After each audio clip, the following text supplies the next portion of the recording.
What exactly is slow sewing? This and more.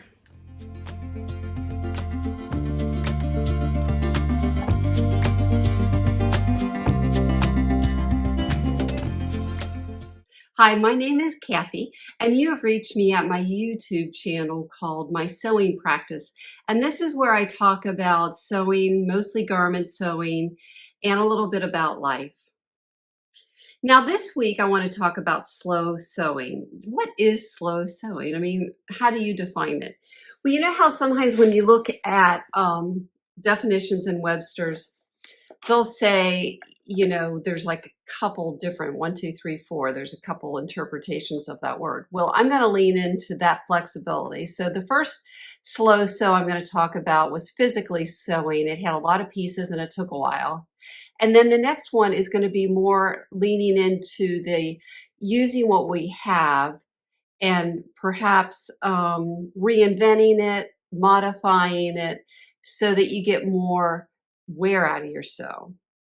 Okay, so let's start with the first one.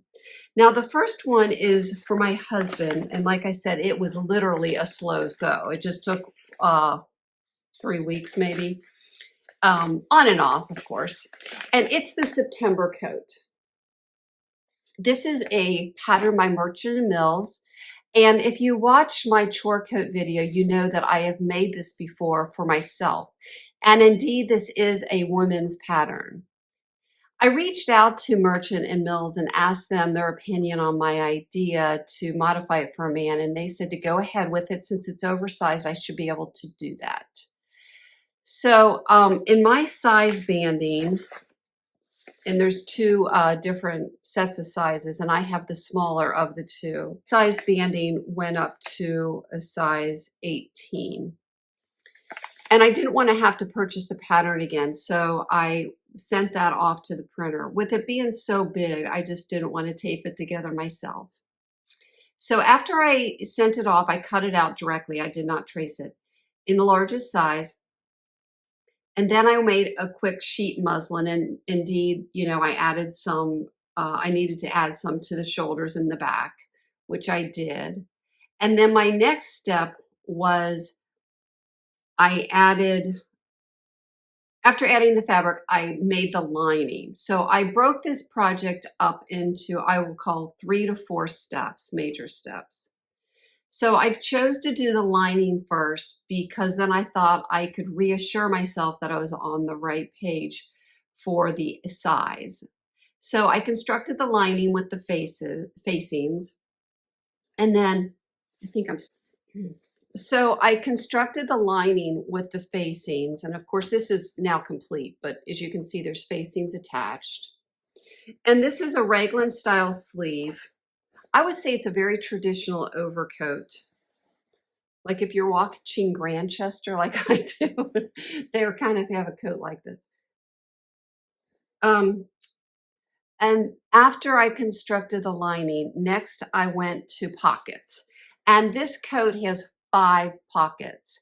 And if you see, the front ones are flapped. And so if you consider all the flaps and everything, I bet you I had 14 pattern pieces to assemble just in pockets. So that took me about 3 hours. In other words, a couple days of sewing. And so here's the inseam pockets. And I chose to use a quilting fabric that's almost the same color as this dark brown. Now, I can't remember what this kind of dark brown is called. I mean, I know the fabric itself is called monk cloth. It's a cotton that has a loose weave, but the fibers themselves are rather thick, and it's 100% cotton, like I just said. But I cannot recall like what this color would be called. So anyway, it's like a green brown. So it's not a muddy brown, it's a dark brown. And ironically, it's the same color as I made for my jacket, only it's a totally different fabric. But anyway, for my accents, I decided to use a quilting fabric that was pretty close to the same because I just wanted this not to look homemade. And sometimes when you're making like a flap like this, and it could peek out to the other side, then, I just didn't want that look. So that's what I used for my second fabric. So after I assembled the pockets all together on the front, the next was to assemble the outer shell, which I did. And then um, as a mini step of that, you have to assemble a collar. And this collar, I think, is interesting because instead of the collar band going all around to the front, like a stand collar, like on this shirt, it stops here and then kind of dives down. So you end up with the collar being directly on the front of the coat. And they're separate pieces. I mean, this is a really nice pattern. This isn't just a like throw it together pattern. So they're separate pieces, I believe, for the collar and collar stand that are the under collar.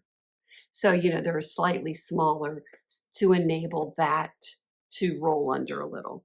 Now, I'm always like thoughtful about whether to use interfacing when you have a thicker fabric. And I chose to use a nice quality interfacing on the top collar that was more on the thin side, just to stabilize it and give it a little bit of body and structure. But I didn't want it to take over the property of the fabric.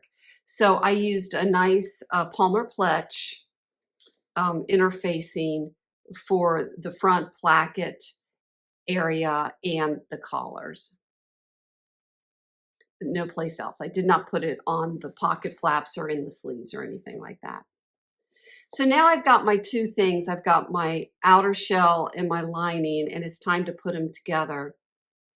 And I did. And I have to admit I struggled with that rear vent. I really don't quite understand the rear vent in a lined garment yet. I've muddled through a few times doing them, but muddle being in capital letters.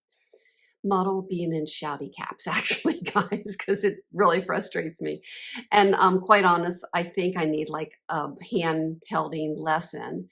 And I am not sure how I'm going to achieve that because, I mean, in real life, how many like really good sewers do you know, right?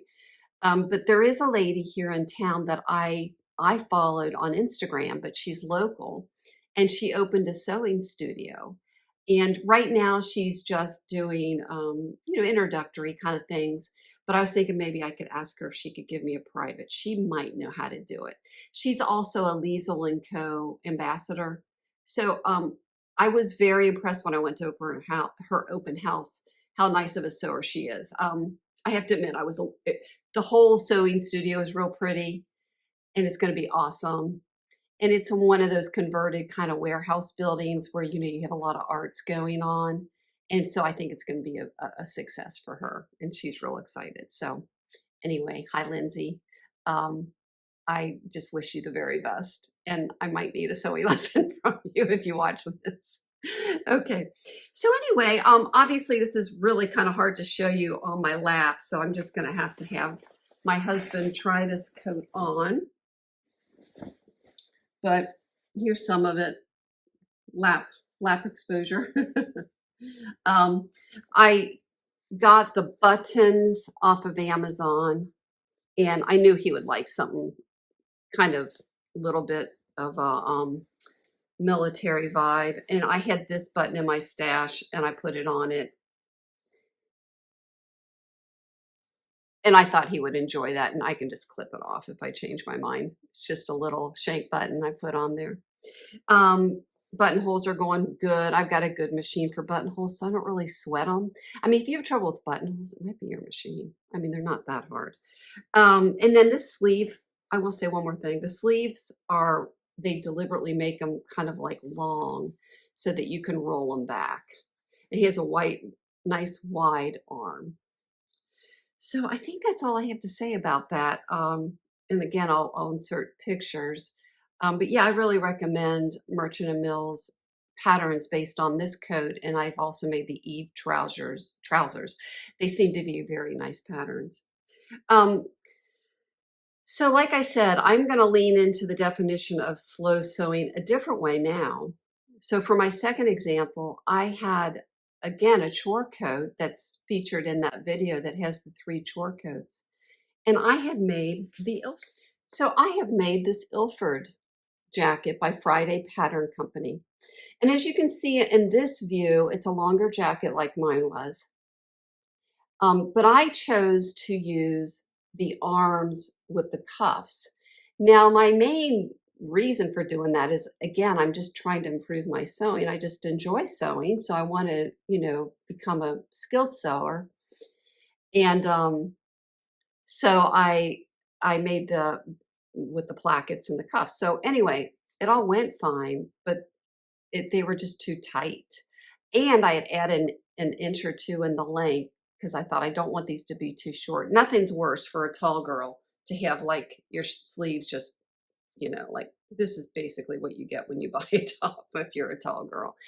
And this is a store-bought top, and that's where my sleeves are. So I didn't want that situation.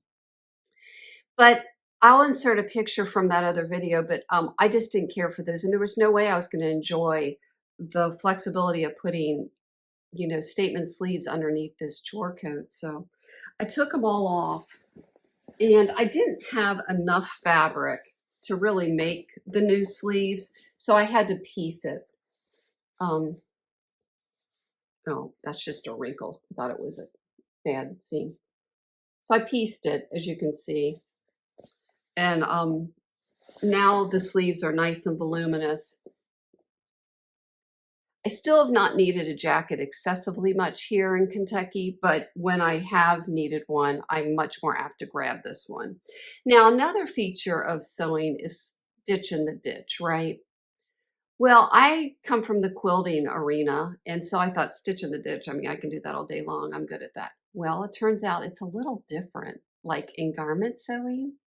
So what they usually mean by stitch in the ditch is that it's almost like you're catching a fold blindly. So let me explain. So like for this pattern, you put the collar on, and then you have this side would be flapping in the wind, right? So you tack it down however you choose, like with a pin or whatever.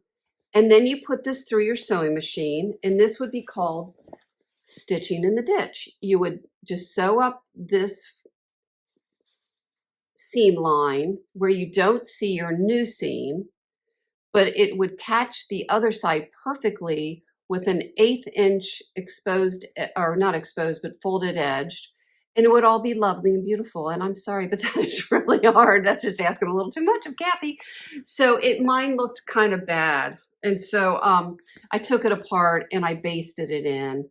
And now I'm much more happy with the result. So I also redid that. So I just feel more comfortable with my make. Okay, so the third modification, and again, we're just trying to get the most we can out of our sewing. And so, we want to wear the things we make. So let me go get my last modification I made. Now, if this is, one of your first times watching me, again, my name is Kathy. And of course, I would love it if you would subscribe and like and comment. But I had a love affair with the Style Arc bob pants in early spring. And I just felt like I had found my magical silhouette. And then some of you suggested I make the berries, which I did. And then I compared and contrasted them. Now, what I forgot to or didn't fully realize is that the berries have a little slimmer silhouette. So if you were to take the published garment measurements, the finished ones, the berries have 4-inch less ease in the hips than the bobs. And it really came to fruition, that difference, when I made my version of the berries. So I made the set, which I did a video on, and it was in a viscose linen with a leaf print, and of course feel free to go back. And I never felt like they didn't fit correctly. But then I wanted to make some fall ones in this primitive cotton that has just a little bit of a line sewn right into the fabric. and a charcoal gray. And I thought those will just be great for fall, where you want to get the darker colors, but you're not ready to get like, you know, heavier fabrics like denim and so forth. And I sewed them up and looking to see what size I sewed. So I have about 44-inch hips, and the finished garment measurements for the berries in the hip area, for size 14 was 46 and an eighth. And I thought that would be enough, but the other thing about my bum, my hips, is that it's just big. Like, I'm tall and I just have a big bum. And so there's fabric taken up in the girth or the length also. And what I liked about these berries is that they seem to hit just around the belly button, and there's not a lot, like, it's elastic waist, but there's not so much gathering that you have to wear a voluminous shirt to get over the gathering. So if you did wear something like a viscose, you're not going to have so much of that poking the pants out look. And so I didn't want to modify that, but I guess I should have, because I did not end up with a good result. So the second time, something to do with the fabric, and I don't know whether I don't know, but they just were too tight in the upper thigh and in the hips. So what I did is I cut a gusset, so kind of like an eye-shaped gusset. And, ooh, I just realized I have a little air here. Nothing like finding your airs while you're on video. But anyway, I sewed it in between the legs. And so the direction of the point of the gusset is going towards the leg. And where I see I have a little air is that where I serged the edge to clean it up. I didn't catch that edge, so I'll have to clean that up. But yeah, so this has helped a lot. And then I also find that these pants sort of relax with it being cotton. It's kind of like the best. If you like your jeans to stretch out when you wear them, it's like the best case version of that. They relax as you wear them. So I think this is going to be a lot better. Now, is this how I would design and want them the first time through? No.